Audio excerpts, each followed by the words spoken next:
A lot of people have never had a second opinion from a team that is in a fiduciary model that does holistic planning. And so one of the things that we want to offer is to do a tax analysis for you, a spend down plan, and look to see, are you still getting everything that you can get?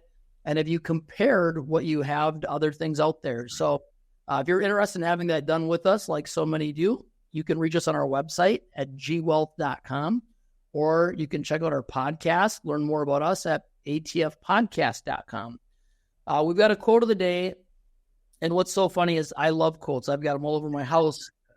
I have them written all over in my journal, and I kind of live my life by quotes. But this one's by Jim George, and he says, it's not how you start that's important, but it's how you finish. And one of the things I've found in what we do is that we have so many individuals and families that we serve that they maybe didn't start saving right out of college, or even maybe at 25 or 30. We've got a few clients. I can think of one woman in particular. She didn't start saving until her mid-40s because she was a single mom raising 2 kids on a low income. And it hit her at 45 that the next 20 years were going to go by quickly. And she paid off her debt and she got serious. And over those next 20 years, she saved about 2/3 of her income and ended up having a nest egg of over $1 million between her saving and her portfolio performing extremely well. So one of the things that we want to talk about is it's not how you start, it is how you finish. If you've got 5 years or 10 years or 15 years and you feel like you're behind the ball, if you sit down with somebody and develop a plan, you can make up for lost time by getting after it. Well, I guess, for me, I mostly agree with the quote, but I think it's a little bit about how you start. Wouldn't you say? I mean, that matters a little bit, especially for like our younger listeners. Even though you can definitely make up for lost time, you can definitely get disciplined right towards the end. We call that the retirement red zone. I think it still pays to start well. And we've, I'd like to see more of that too, because I think both, it's important to start well and to finish well. Obviously, at the end of it all, when it comes to retirement, if you are finishing well, that certainly matters too. Well, I think what this is saying also is, we talk about compounding interest all the time. And, if you've jumped into the investment world, you know that having interest on your interest over time is like the seventh wonder of the world. However, what I think is important is that hard work and diligence and effort can make up for starting late, and you can end up in a great position, even if you would have been in a better position had you started soon. So if you're listening to this and you go, hey, I got started late, I've run into people that don't even want to visit the financial conversation because they're so discouraged by it.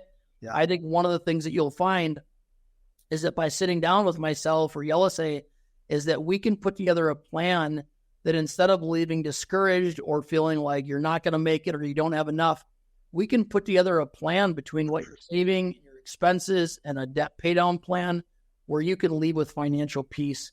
And I think that's one of the things that we do well for people is develop plans that give them financial peace, even if everything isn't in the perfect order that you would have wished it would have been at 25. Okay, well, let's go ahead and move on to step number 1, building your human capital. There's a lot of conversation, especially recently, on automation and what that's going to do to potentially the job that you have right now. People are concerned, like, is my job going to be obsolete here in the next couple of years? And there's a lot of good reason for that, because, there's so many things that are automated now. Like you look at, self-checkout at the grocery store.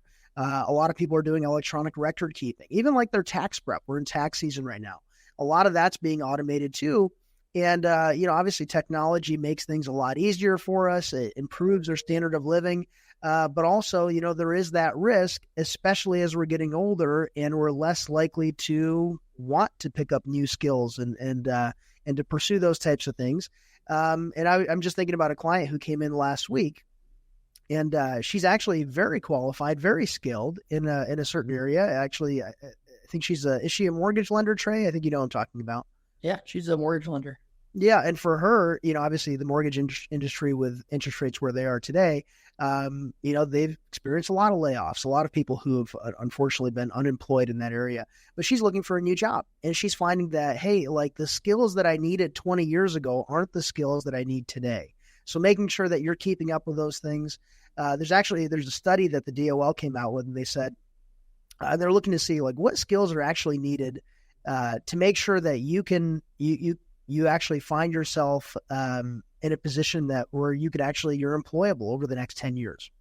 And there's 3 things that they identified. One of those is soft skills, like being able to communicate successfully, interacting with other people well, having good communication skills. Another thing that they outlined or identified was process skills that help a person acquire knowledge quickly, like learning and critical thinking. And then also engineering and equipment maintenance. So obviously you don't necessarily have to go in any one of those directions, but it's important to make sure that like if you're hoping to be employed, well into your 60s potentially, it might make sense to just like pay attention to what's happening in the environment technologically and seeing how you can integrate your skills with what's available in the market today.